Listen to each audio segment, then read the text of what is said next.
Kevin, you've experienced a lot of games in your career. What was that like? Yeah, that was at the top. That was at the top. One of the best games I've ever been a part of. For the simple fact that uh, we dug deep, being down 15 that late in the game. I think we were down 15 with like 11 seconds to go in the third. And the fourth quarter dominance that we showed, I think we won 34 to 15, 14.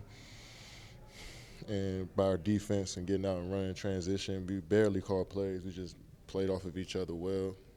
It was a lot of nonverbal, actions out there. Guys just knew each other were going to be on both ends of the floor. It was special, especially to be a part of Steph Curry. We talked about each game. Somebody have to step up. It might be your night, and he came and had the best night out of anybody the whole tournament. So incredible to watch him knock down shots to keep us afloat. Brian playing extremely hard the whole game. It was incredible, man. Joel was insane tonight. I just love what everybody did. There were 5 MVPs on the court at the end. All of you wanted it so badly. That's kind of a unique moment in basketball history. Yeah, it is. I think this game is going to go down as one of the most memorable games for anybody. You see Jokic on that end doing what he can do to will his team to victory.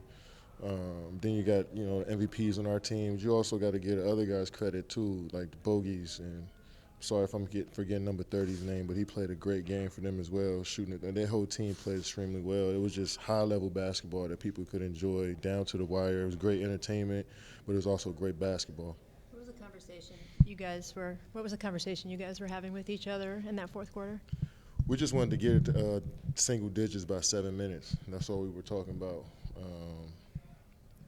Get it to 5 or 7 with 5 minutes to go. But we looked up, we down 5 with like 7 minutes to go. I'm like, all right, we're in a good spot right now. So defensively, we turned it up even more. We got stops when we needed to. We made them miss.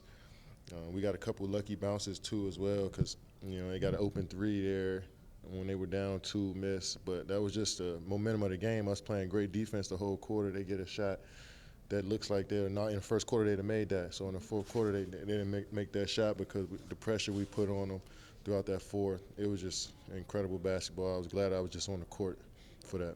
You've gotten to experience so many of Steph's big performances. What made this one special?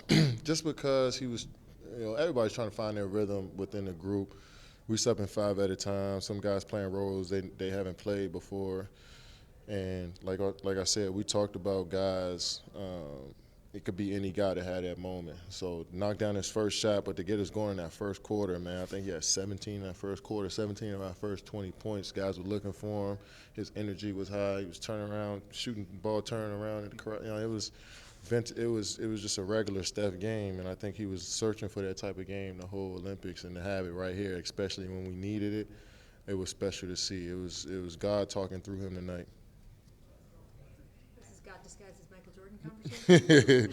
That's what it felt like tonight. The shots he was making, and we fed off of that all night. Joel was incredible, and defensively, being aggressive downhill, finishing. Brian, I think they had a triple-double. I mean, you guys showcase who they are tonight. I think defensively, we got guys that can pressure the ball. We got length. We can switch. We can do pretty much everything, and we showed that tonight in the fourth. You and Steph had a particularly nice moment at the end after the whistle there, and just a real hug. Those moments that you're getting on this team with these guys that you've been playing with and against your entire career, how is this run even more special because of that? Yeah, it's a special group of guys. Time is winding down. We got one more game, and it's kind of bittersweet, because we are playing in the gold medal game, an opportunity to get another gold, but we're not going to be together for once we finish here. And it's just a joy being in the locker room with these guys, on the bus, just talking life with these guys, and then hooping on the floor with them. Like, just the best team I've ever been a part of, and I want us to finish it off with a gold. Thank you. I guess to start off, you've seen so many of Steph's big performances, but where does this one, rank for you in his career? It's impossible to rank Steph's performances because there have been so many of them, so many big games. But it's different playing for USA basketball than it is playing for your NBA team. You're literally playing for your country. And so it didn't surprise me at all that Steph had the game that he did. He always comes up big when he's needed the most. but it was the competitive spirit of the whole group that really stood out to me. And we needed everything because Serbia played, I thought, the perfect game. They were amazing, and we had just enough time to make the comeback and catch them at the end. But our guys were incredible. LeBron and Kevin and Book with his defense down the stretch, and Joel, the way he battled Jokic and made those big plays in the fourth quarter. What an incredible effort from our group. You've been not worried, but you've been concerned about Serbia, not just during the Olympics, but for months, maybe even a year when they qualify. Yeah. This is the kind of game you're worried about. You know that there's going to be a game like this at some point, in the Olympics. You're not getting a free pass at this point in 2024. And I was very worried about this game based on the fact that they have Nikola Jokic, and we've beaten them twice, both times rather easily, and that never bodes well for the third time. And so I told our staff and our team that this was going to be our biggest challenge of the tournament tonight, and it was. They, Avramovic hits 4 threes in the first half. He's a 22% shooter. They played the perfect game. They really did, and we had to play a perfect fourth quarter to come back and beat them. That fourth quarter, you had 5 MVPs on the court, considering both teams, and you guys are playing for everything, your country and everything. That is a pretty big moment. Yeah, great coaching, Who should we put in? How about 5 MVPs, That would be a good idea. I think you only had 4, in fairness. 4? Okay, They had yeah. one on the other side. Oh, that's true. That's true. We only had 4. So really not good coaching at all. Yeah, not very good coaching. No, it's an interesting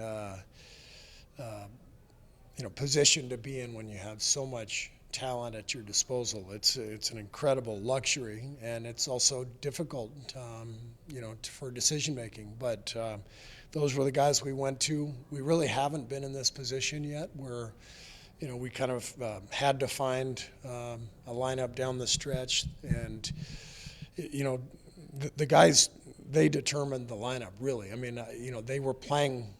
They were individually and collectively, they were playing the best that we had played all night, and so we just stayed with them. Can you take us into that conversation going into the fourth quarter with the team? Who was leading that convo as you guys are going into that? You just, in the heat of the moment, you're just staying poised, and just all the guys were fine. We had made a good run in that third quarter, and then to go down 13 to end the quarter was demoralizing.